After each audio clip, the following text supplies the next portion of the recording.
Seguimos aquí en su espacio Voz para el Cambio. A estos muchachos que sorprenden a uno ahí, hojeando un periódico y lo lanzan al aire para que el público se encuentre cara a cara con uno. Muchas bendiciones para los que siguen en línea y para los que se han incorporado en la marcha del desarrollo del programa.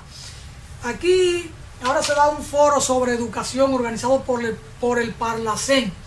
Y uno se pregunta, ¿para qué sirve el Parlacén? Si no es un costo adicional para el Estado, para los escasos recursos que maneja el Estado. Pero bueno, son de las cosas de este país de Dios. Y ahora descubren, como si fueran a descubrir el hilo en bollito. Baja calidad educativa retrasa el desarrollo de la región. Eso es una verdad de perogrullo, pero bueno, son de las cosas. Dice Juan Cohen Sanders, Sanders, vamos a pronunciarlo así, que es un miembro del Parlacén. El docente debe formarse en pedagogía básica y aplicar la bioética en la práctica educativa. Tengo un libro de bioética en mi casa, le voy a regalar un ejemplar a don Jacinto Ascensión para que nos ayude a comprender mejor los dilemas de la educación y ese concepto que trabaja ahí don Tony Raful, de que la baja calidad educativa retrasa el desarrollo de la región. Don Jacinto, ¿cómo va la vida? Saludos. Qué alegría verlo de nuevo, usted por aquí, usted a veces me pierde. Gracias. Se me va abonado. Los compromisos de trabajo que a veces le llegan a uno y uno está para eso. También yo sé que es un compromiso estar en Voz para el Cambio, pero entendiendo la magnitud, el compromiso, la preparación. Y de hecho yo le sigo a usted, a Juan Francisco, y ustedes hacen un buen trabajo acá. Así que muy bien combinado. Juan Francisco y no eso, es fácil. y eso llega a la gente. Eso Juan Francisco llega, no es fácil. Esos pandieleros, que no son pandilleros, pero no son fáciles. Uno lo que ve ahí entre un pandielero de San Juan y otra persona de la línea noroeste, un peñitero de Dajabón, la peñita de Dajabón. Entonces, dos campos apartados y distantes. Que son distantes, pero sin embargo en la parte geográfica distantes entre sí y distantes del desarrollo metropolitano. Si tuviera la internacional lista que se pueda transitar en un paso de San Juan, Elías Piña, y salir por ahí a Dajabón sin ningún problema. En una hora no hay problema, los hombres buenos se encuentran. Y eso es lo importante. Y los malos, por supuesto, se unen también. Los malos se buscan. Pero creo que el espacio Voz para el Cambio necesita de personas como ustedes y más la gente que está ahí, que nos sigue cada día. Así que un saludo para ellos. Y nada, aquí estamos en labor una vez más.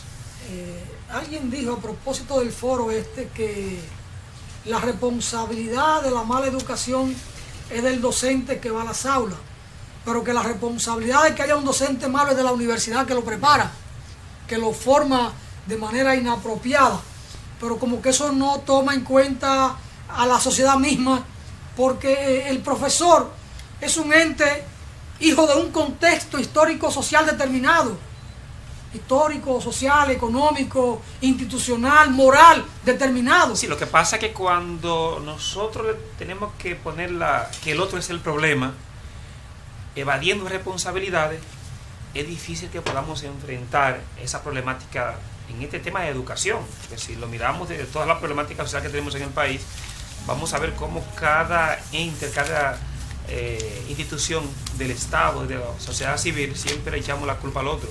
Y sin embargo, esto es un problema sistémico, es un problema que como sociedad tenemos que resolver y que el Estado tiene vamos a decir así, una mayor responsabilidad a partir de los recursos que tiene, y que es su rol también gobernar para que estos elementos, estos problemas se puedan subsanar, y más en el tema educativo que tenemos un atraso. Porque ¿qué es lo que pasa, don Alfonso? Que cuando en este mundo globalizado ya lo que estamos nosotros es la comparación. La comparación, nos van a medir cómo estamos a nivel de crecimiento en el caso educativo. Ahí está el Parlacén, pero ¿quiénes están ahí en el Parlacén?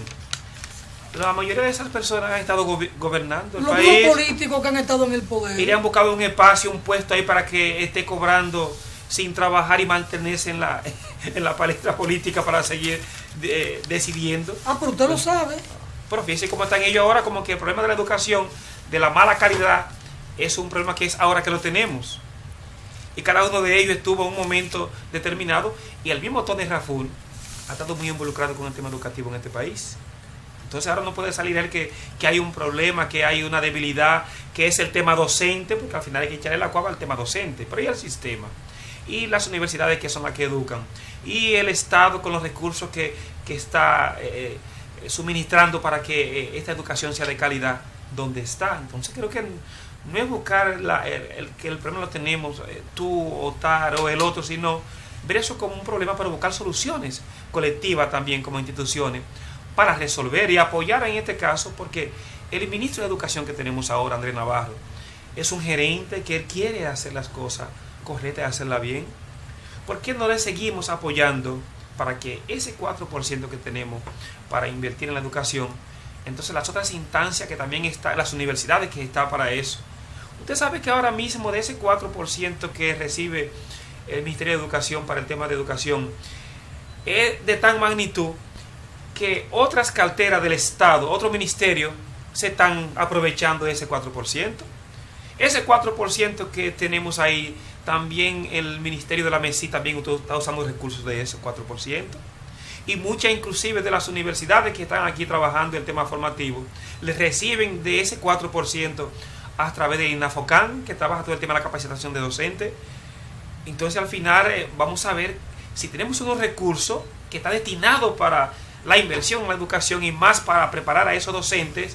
Entonces vamos como Estado, este gobierno que está ahí, a regular bien para que esas universidades que están ahora mismo bailando y saboreando el pastel del 4% puedan hacer un trabajo eficiente a favor de una buena educación con los docentes. Un foro sobre educación organizado por el Parlacén, y me sientan allí a Hipólito Mejía, Miguel Vargas, que tienen que ver ambos con la educación, pero más informan la gente del Parlacén, en este caso don Tony Raful, que en los foros regionales, no regionales del país, no, regional, de la región de Centroamérica, van a disertar Leonel Fernández e Hipólito Mejía.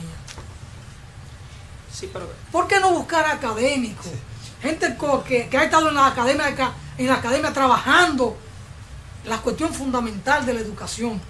¿Por qué puede aportar un ciudadano como Hipólito Mejía en el tema de la educación? ¿Qué? Pero otros que lo que han sido políticos que cuando han estado en el poder no han contribuido en nada.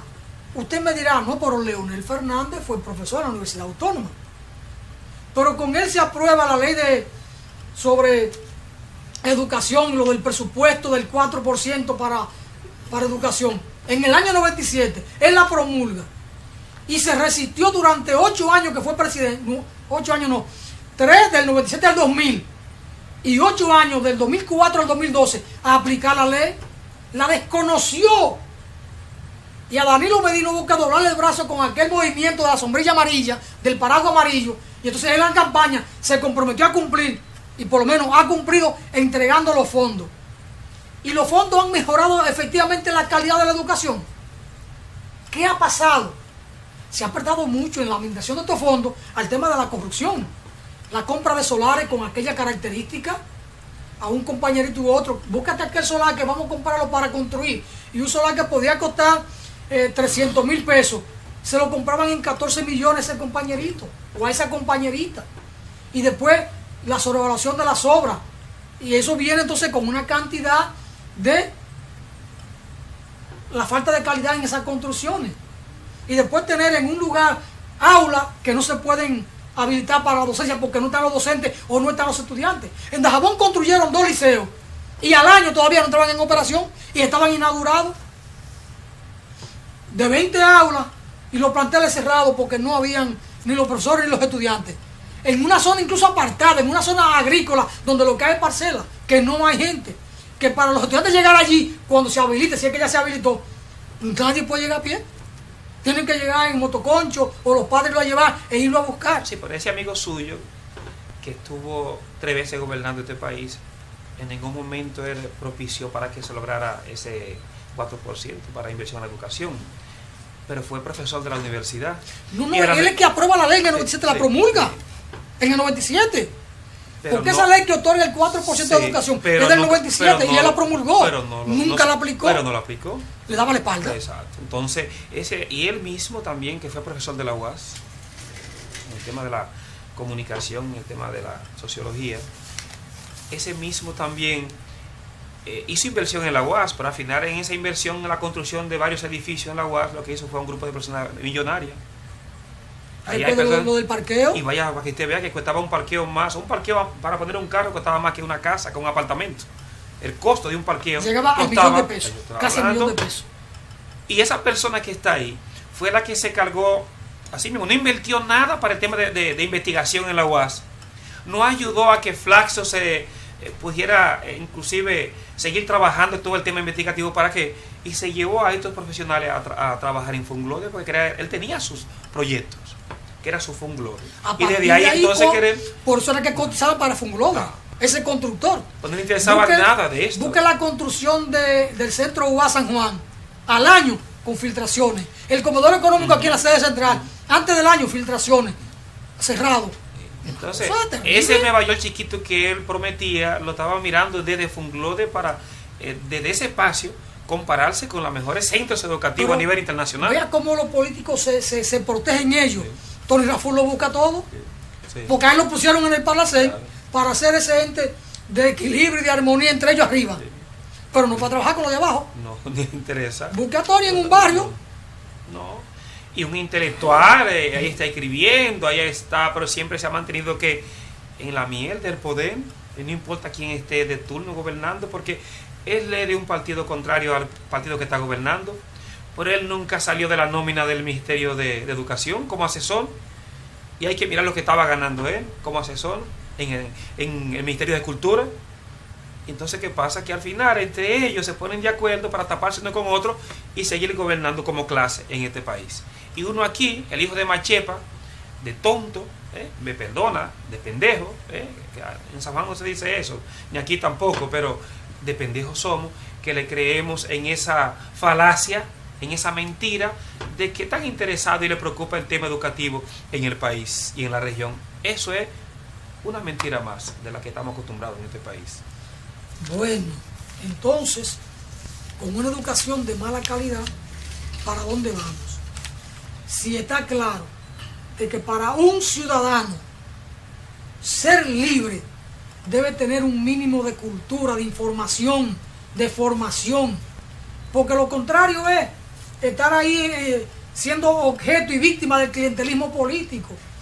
A los que dominan el sistema ni le interesa ni le conviene que haya una educación de calidad, porque eso implicaría llevar a la ciudadanía a ser entes libres, y entes libres quiere decir al margen, ajeno, independiente a el clientelismo político.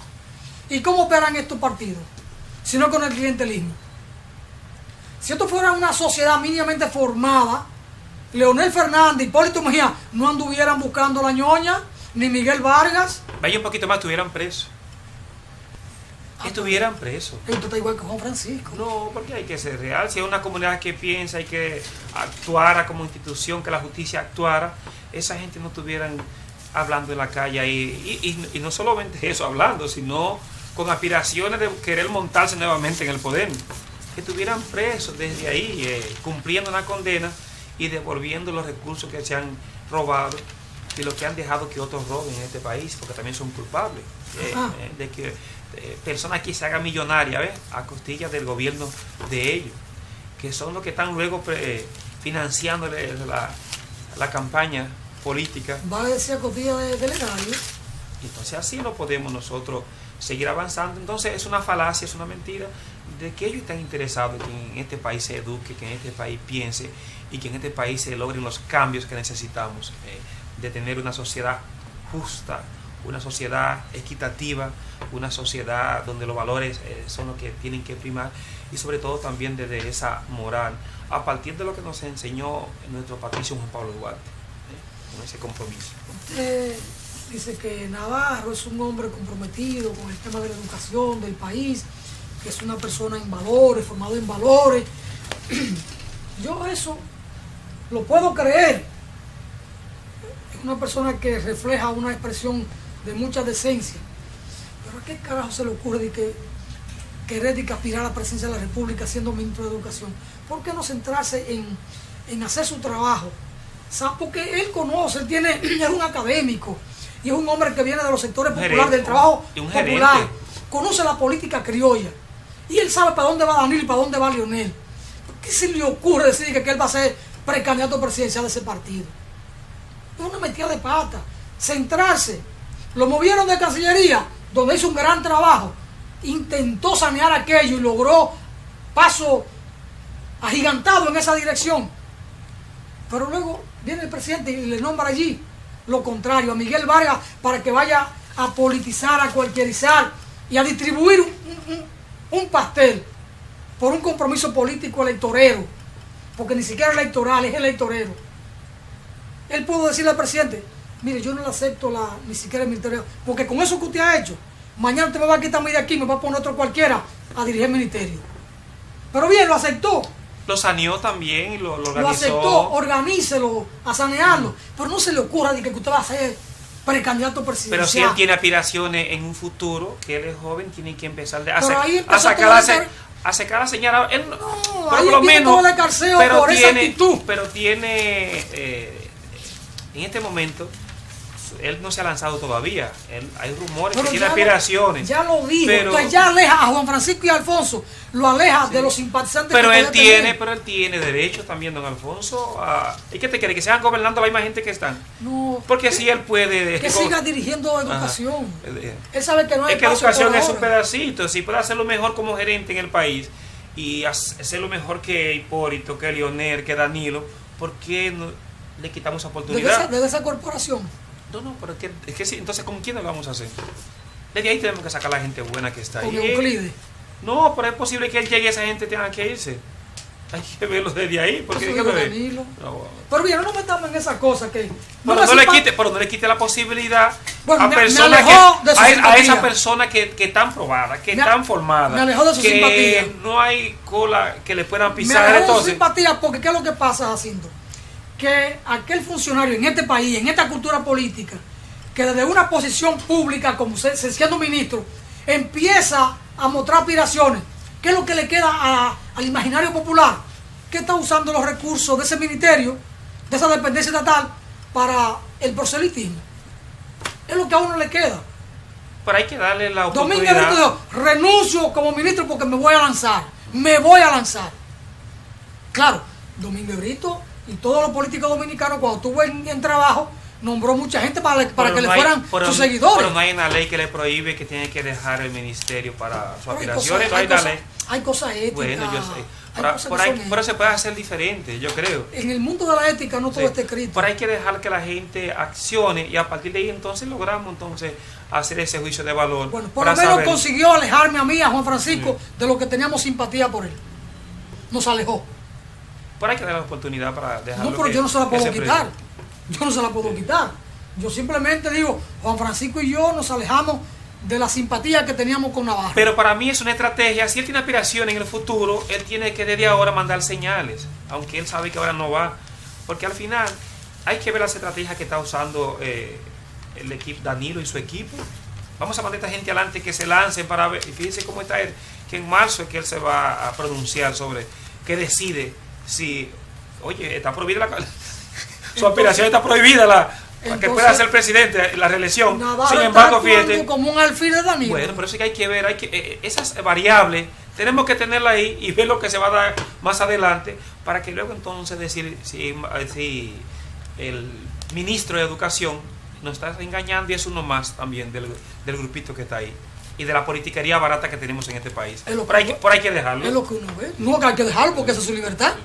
Y hasta la palabra reconoce el libre albedrío de cada ser humano. ¿Qué uno va a hacer?